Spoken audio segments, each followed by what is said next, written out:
በስተመጨረሻም እንግዲህ የቤዛ ድብቅ ማንነት እየወጣ ይገኛል ማለት ነው። እንደዛ ቀብጣ እንደዛ ብዙ ነገር አድርጎላት እንደዛ ጥሩ ጊዜ አሳልፎ እንደዛ ትልቅ ተስፋ ትልቅ ህልም ትልቅ በቃ ሀሳብ ካስያዘችው በኋላ እጥፍ ብላለች ማለት ነውና ዛሬም እንግዲህ ወደድኩሽ አፈቀርኩሽ ብሎ ተንበርክኮ አክብሯት ወዷት በጣም ሴትነቷን አክብሮ የፍቅር ጥያቄ ሲያቀርብላት ከሱ ሸሽታ አስባችሁታል ሄዳለች እና እባክሽን ምክንያትሽን ንገሪኝ፣ ጠበቅኩሽ ታገስኩሽ አንድ ሳምንት ሙሉና ምክንያትሽ ምንድነው? ጥያቄን ለምን አልተቀበልሽም ምናምን ብዬ አላስጨንቅሽም አላስቸግርሽም፣ ግን ለምን እንዳልተቀበልሽኝ ምክንያቱን ማወቅ እፈልጋለሁ በማለት እንግዲህ ቢለምናት በጓደኞቹ ሳይቀሩ እንግዲህ የሰጠችውን ምላሽ አይታችኋል።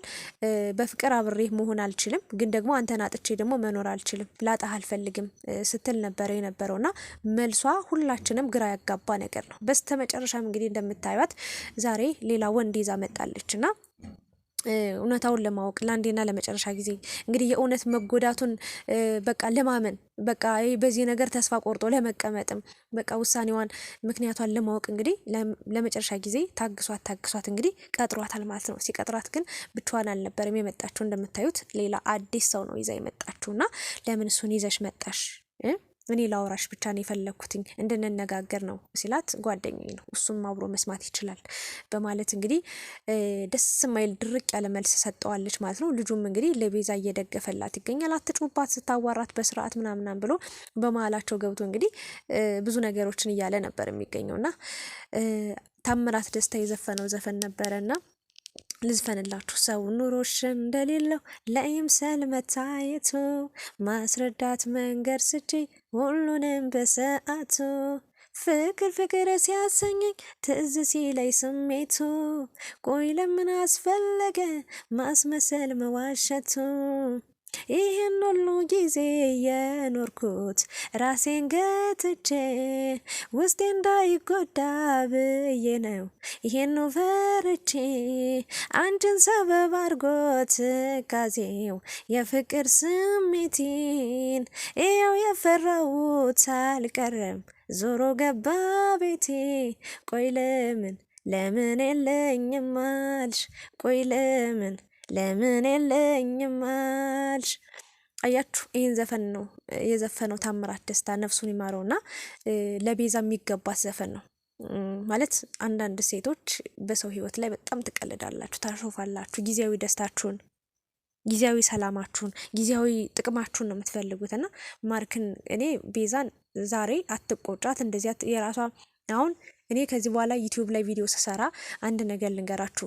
እንደዚህ አስባ ሊሆን ይችላል ይሄንን የተናገረችው፣ እንዲያስቦ ሊሆን ይችላል ይሄን የተናገረው ምናምን ብዬ ሀሳብ መስጠት አልፈልግም። ለምን እንደዛ ሲሆን ነገራቶቹ እየሰፉ ሌላ ወደ አልተፈለገ ገና በጥርጣሬ ላወራ ነው፣ ገና ላልተፈጠረው ነገር ሊፈጠር ይችላል ብዬ ነው ላወራ ነው ማለት ነው። ስለዚህ ያ ነገር መሆን ስለሌለበት ቪዲዮ በተሰራው ቪዲዮ እዛው አንደበታቸው ቃላታቸው ላይ ባወጡት ነገር ነው ሀሳብ አስተያየት ልሰጥ የምችለውና ቤዛ እጅግ በጣም ነውር ስራ ነው ያደረገችው። በጣም የሚያሳፍር ስራ፣ በጣም ድብቅ ማንነቷን ያየውበት ነገር ነው።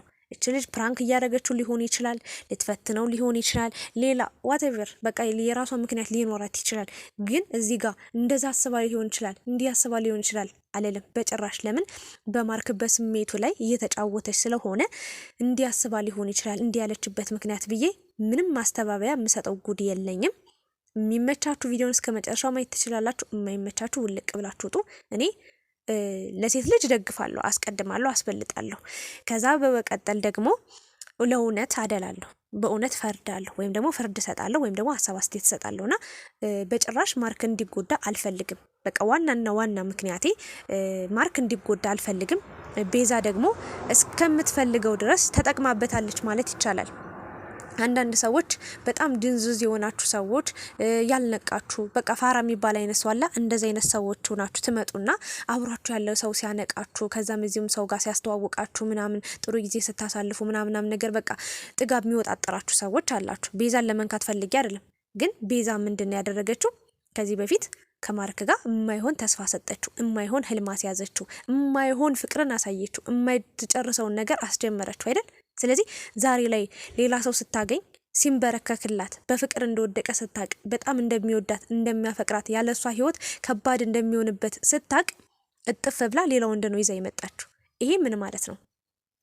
ማርክንስ የሚያናግርበት ምክንያት እሷ ማትናገር እውነተኛውን ትክክለኛውን ነገር ማርክ ይቅርታ አድርግልኝ ካንተ ጋር ማልሆንበት ምክንያት ይሄ ነው። የግድ ሚዲያ ላይ ወጣ መለፍለፍ ምናምን ማውራት አይጠበቅባትም። ማርክ እንደባለፈው ከሄሉ ጋር ሲለያዩ አይታችሁ ከሆነ እንደው አሁንስ ምን ተመኘው መሰላችሁ? እግዚአብሔርን ክፉን በሉኝ ደግም በሉኝ ምንም በሉኝ ምንም በቃ ውስጤ ያለው የቀረው በቃ ማርክና ቤዛ እንደላይ ይቅርታ ማርክና ሄሉ አእምሮ ላይ ተጽፎ ደግሞ አንድ ቀን ተስፋ አደርጋለሁ እንደሚመለሱ። የእውነቴን ነው የምላችሁ ነው። እስከዛሬ አውርቻው ተንፍሻው ተናግሬው አላቅም። ምናልባት ያለፈ ታሪክ ነው ምናምን ልትሉ ትችላላችሁ፣ ግን ውስጥ ያለውን ነገር መተንፈስ ፈልጌ ነው በቃ ይሄን ነገር የተናገርኩትና አሁንም ትልቅ ተስፋ አለኝ። በቃ ሄሉን በሄደችበት ሁሉ እየተሳካላት አይደለም። ኑሮ ከብዷታል። በጣም አስጠሊታ ነገር እየገጠማት ነው። ማርክም እንደምታዩት ነው። በዛም ሄደ በዚህም ሄደ እየተጎዳ ነው ያለው። በጣም አሳዛኝ ሁኔታ ላይ ነው ያሉትና ሁለቱ በቃ ህይወት በቃኝ ብለው ይሄ ጭቅጭቅ፣ ክርክር፣ ውጣ ውረዱ፣ ንትርኩ በቃ ብሏቸው አንድ ላይ ተጣምረው ቢኖሩ ትልቁ ምኞቴ ነው።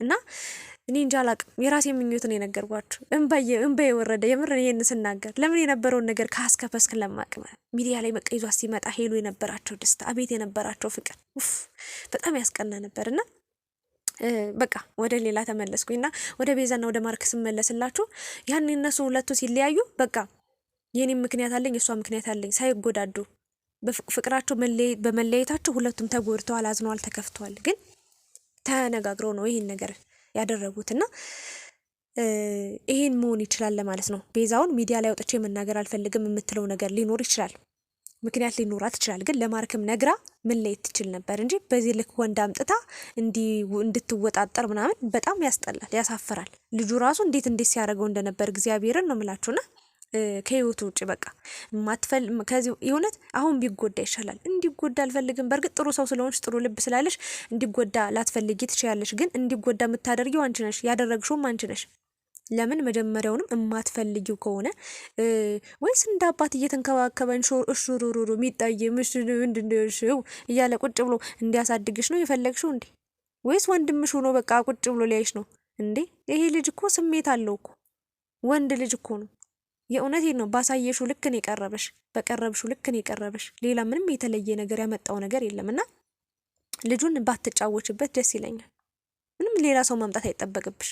ዛሬ ላይ ነው እንዴት እዚህ ያለሽ ጓደኛዬ ሁሉ ነገሬ ማርክ ነው ሌላ ሰው ጋር ጊዜ አላሳልፍም ምናምናም ስትይ አልነበር? ዛሬ ከየት መጥቶ ነው ይዘሽው የመጣሽው? ወይስ ለማርክ ለማስቀናት ነው? ኧረ አንዳንዴ ሰዎች ግን አቤት ሲመቻችላችሁ አለማየት ነው እግዚአብሔርን። ወይኔ ሰው ሲመቻችለት ሲስተካከልለት የተሻለ ኑሮ የተሻለ ቦታ ሲደርስ የተሻለ ሰው ሲይዝ አይጣል ነው በቃ። ቤዛ እንዴት እንዳረጋት በእውነት በዚህ ልክ ማርክ መጎዳት እንዲጎዳ ማትፈልጊ ከሆነ በስርዓት ያለውን ነገር ከቻልሽ ይቅርታ ተቀበለሽው የፍቅር ጥያቄውን አብረሹ መሆን ካልቻልሽ ደግሞ ማርክ ይቅርታ አድርግልኝ፣ በዚህ መንገድ ካንተ ጋር መሆን አልነበረብኝም፣ ተሳስቻለሁ። ግን እኔ ወይ የራሴ የሚለው ህይወት አለኝ ልትችያለሽ፣ ወይ በቤተሰብ ምክንያት ሊሆን ይችላል፣ ወይ ደግሞ አሁን ከሱ ጋር ምንም የፍቅር ስሜት ላይኖርሽ ይችላል። ትክክለኛ ነገሩን ቁጭ አድርገሽ መናገር ነበረብሽ። ወይ ደግሞ ላስብበት ጊዜ ስጠኝ በቃ ብለሽ 1 ዓመትም ራሱ ልታቆይ ትቼ ነበር። ግን እንኳንም በጊዜ ማንነትሽን አወቀው፣ እንኳንም በጊዜ ይሄን ነገር ተረዳው። በቃ የእውነቴን ነው የምላችሁና ማርክ በቃ ውስጡ የያዘው ብዙ ህመም ቁስል አለበት፣ ርር ብሏል። የእውነት ሚዲያ ላይ ወጥቶ እንደ ሌላ ወንድ ቢሆን እንደ ሌላ ሰው ቢሆን እግዚአብሔር እየየየየ ብሎ አልቅሶ እሪ ብሎ ምናምን ይናገር ነበር። አያችሁት? ዛሬም ፈገግ ብሎ እየሳቀን የመጣው ውስጡ እንዴት እንዳረረ ፊቱ ላይ ማስተዋል ትችላላችሁ። አይኖቹ ይናገራሉና ቤዛ ምን እየሆንሽ ነው?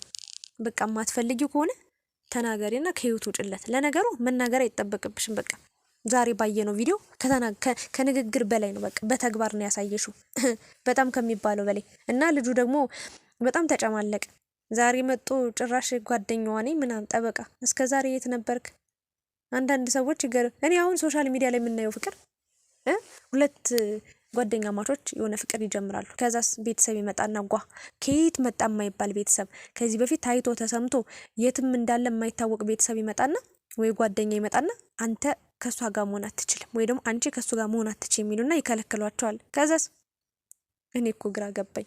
አሁን ቤዛ በዚህ ልክ መላላጥ ነበረብሽ ማርክ ላይ? ለዛው ይሄ ምስኪን የሆነ ልጅ፣ ይሄ የዋህ የሆነ ልጅ፣ ይሄ ምርጥ የሆነ ልጅ በጣም ነው ያዘንኩብሽ እና በቃ የማትፈልጊው ከሆነ ተናገሪና ከህይወቱ ልቅ ብለሽ ውጪ። በየጊዜው እየመጣሽ በቃ ቁስሉን የራሱ ትልቅ ህመም አለበት። የተጠጋገነ ልብን የያዘው የእውነት የተሰፋ ልብን ያለው እንደ ሌሎች ደና የሆነ ድንግል የሆነ ልብ አይደለም ያለው። ማንም ያልጎዳው ማንም ያልሰበረው ልብ አይደለም ያለው። ከዚህ በፊት በጣም የሚወዳት ፍቅሩን አጥቶ ሌላ አዲስ ህይወትን የለመደው ባንቺ ነው እና አንቺ ደግሞ ባሳየሽው ሰበርሽው። አምኖሽ ነበር እግዚአብሔርን። እረ በጣም ያሳፍራል፣ ያሳዝናል። በጣም ድብቅ እንደሆነች ነው ሰው። በእርግጥ አንድን ሰው እኮ እግዚአብሔርን ልደብቅ ካለ የሆነ ነገር እስከ ጥግ ድረስ ድብቁ ነው ይሞታል።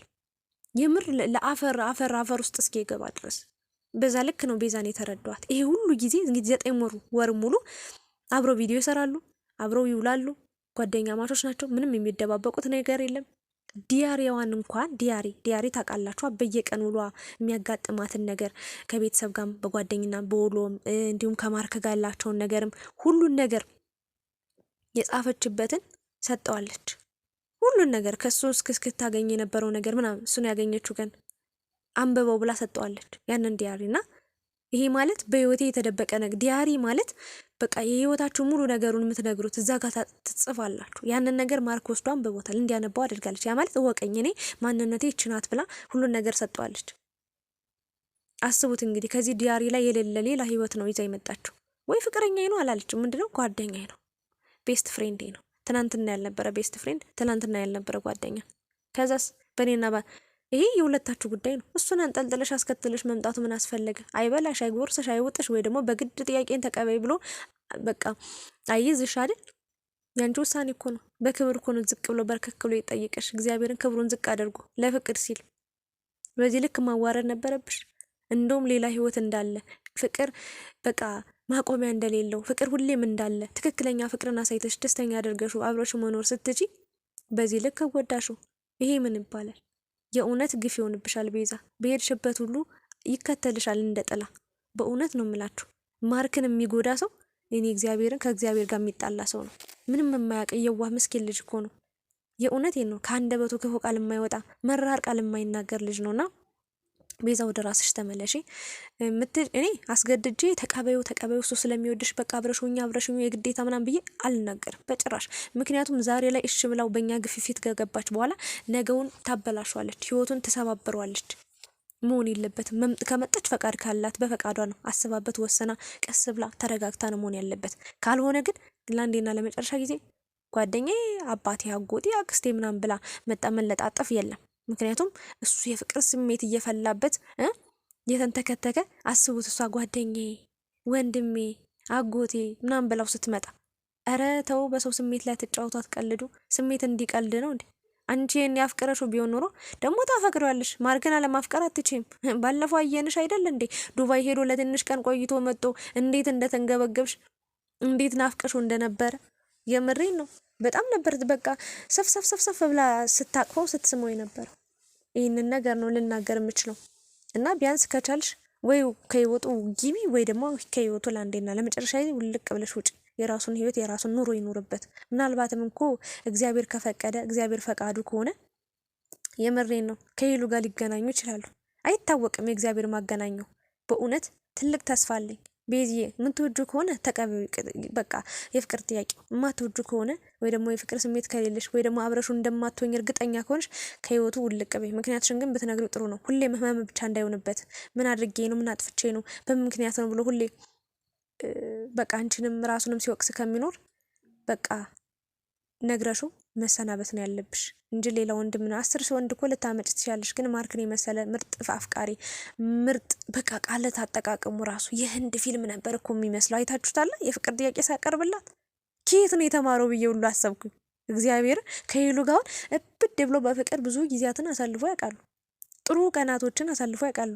በጣም በፍቅር እየተያዩ ብዙ ቃላቶችን በቃ ተነጋግሮ ያውቃሉ። ግን በዚህ ልክ ቤዛን የገለጸበት መንገድ በቃ ስለሱ ያወራበት መንገድ የፍቅር ቃላቶችን ከየት ሰብስቦ እንዳመጣቸው አላውቅም። እግዚአብሔርን ይህንን የመሰለ አፍቃሪ መቼም ልታገኛት አትችይም። በእውነት መልክ ታጥቦ አይጠጣም። ዋናው ጥሩና መልካም ሁሉ ነገር ያማረ ማርክ ነው። ውስጡ የሚያማረ ውጩ የሚያማረ አስተዋይ የተረጋጋ ልጅ ማርክ ነው እና ይሄንን ነገር ብትቀበይ የምትጠቀሚው እንጂ የምትጎጁ ነገር የለም ነው ምለው። እና ልጁን የባሰ አሳስቶት ነበረ።